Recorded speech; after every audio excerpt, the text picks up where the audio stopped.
What would you do if you failed 1,000 times? Would you quit? Break down? Blame the world? Or would you become the man who lit up the planet?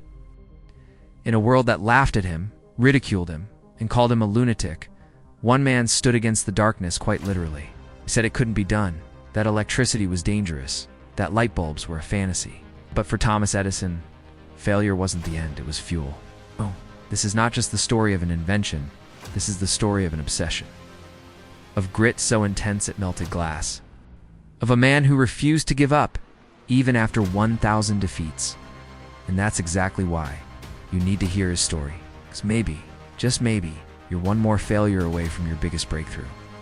In the year 1878, the world was lit not by light bulbs, but by gas lamps and candles. Streets were dim, homes were darker, and factories worked in shadows. The idea of electric light, clean, silent, and steady, was considered science fiction. But in a small workshop in Menlo Park, New Jersey, a man named Thomas Alva Edison had declared war on the dark.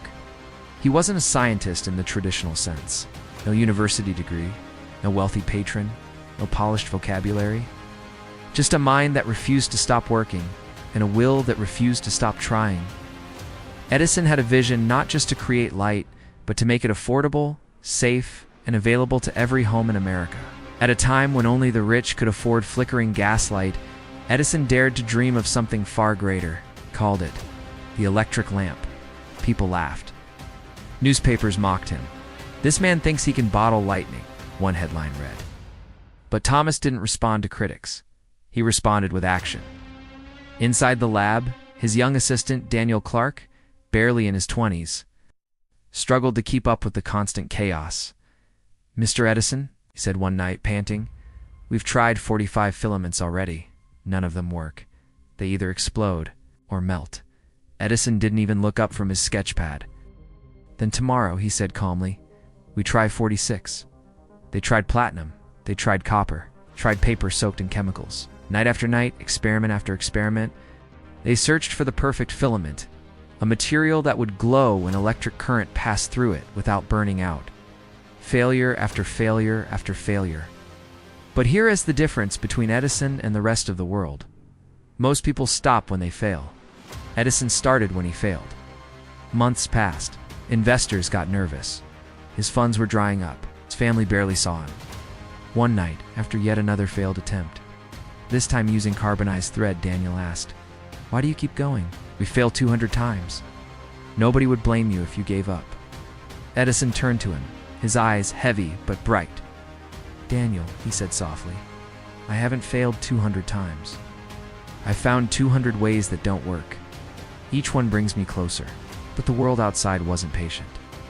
"Edison's madness is costing millions," business journals wrote. A rival inventor tried to beat him to the solution and was praised as a genius. Edison branded a lunatic.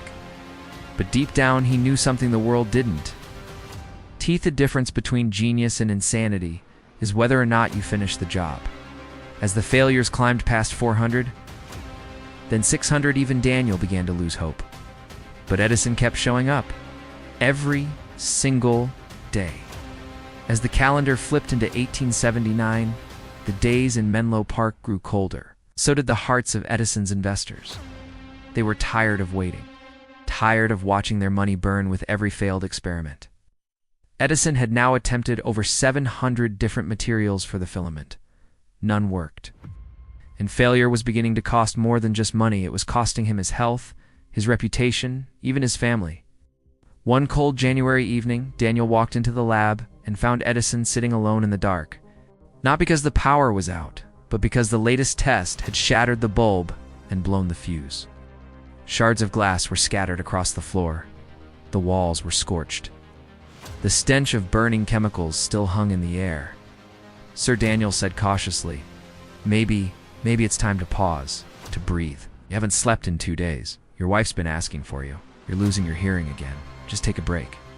Edison looked up, eyes red with exhaustion. Then he chuckled, not out of amusement, but madness.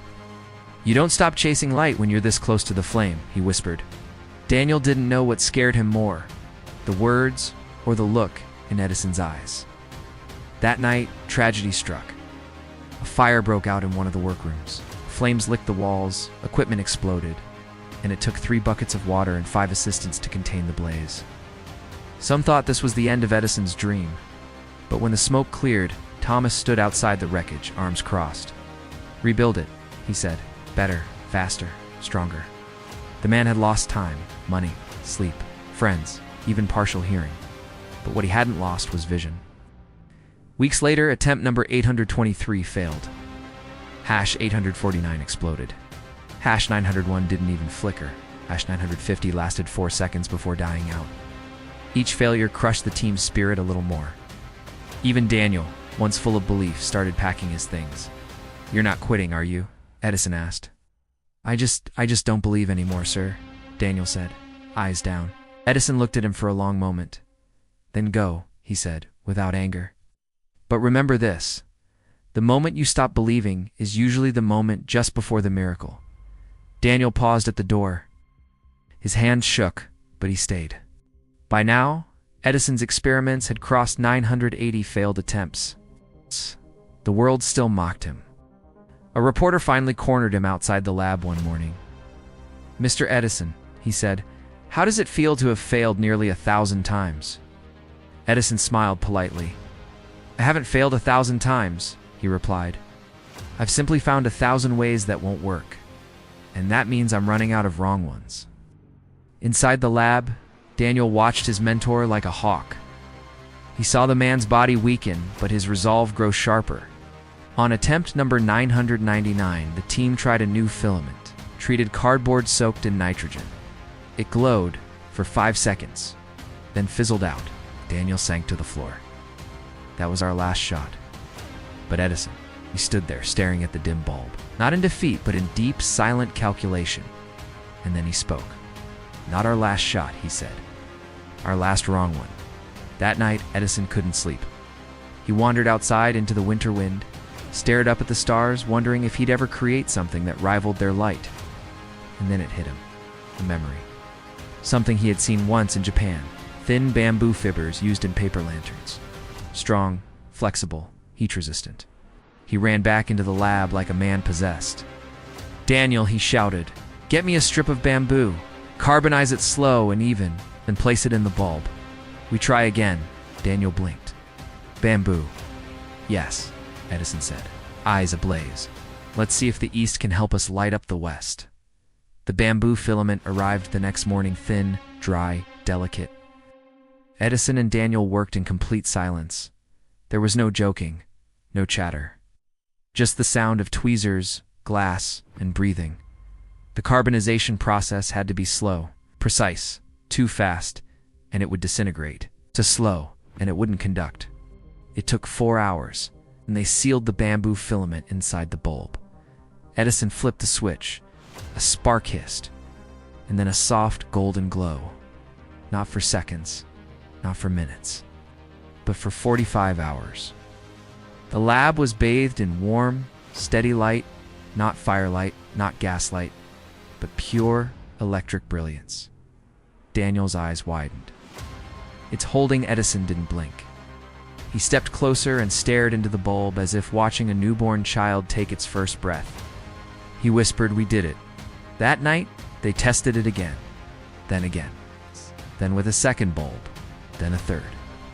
3 days later, the room still glowed. Edison wired more lamps. He invited investors back. The same men who had doubted him now stood in silent awe. One of them, Mr. Morgan, whispered, This will change everything." And it did. In 1880, Thomas Edison received the patent for the electric lamp. By 1882, entire blocks of Manhattan were glowing with electricity. Factories stayed open longer. Children studied at night. Homes were safer, cleaner, and brighter. The man they once called a failure had lit up the world. Edison's journey wasn't about a light bulb. It was about what it takes to build anything worthwhile. He failed over 1,000 times, but never saw them as failures. He saw them as steps. Every broken filament was a chapter.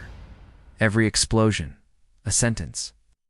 Every no, a comma, not a period. They say Edison invented the light bulb, but what he really invented was perseverance. So the next time you feel like giving up, The next time your dream seems too far, too expensive, too impossible, remember this. Thomas Edison didn't succeed because he was lucky. He succeeded because he was willing to fail more times than anyone else was willing to try. And that's the difference between the ones who dream and the ones who light up the world. Thank you for watching. Kindly like, share, and subscribe my channel for watching more motivational stories. Please keep watching my channel, Twisted Tales, more stories.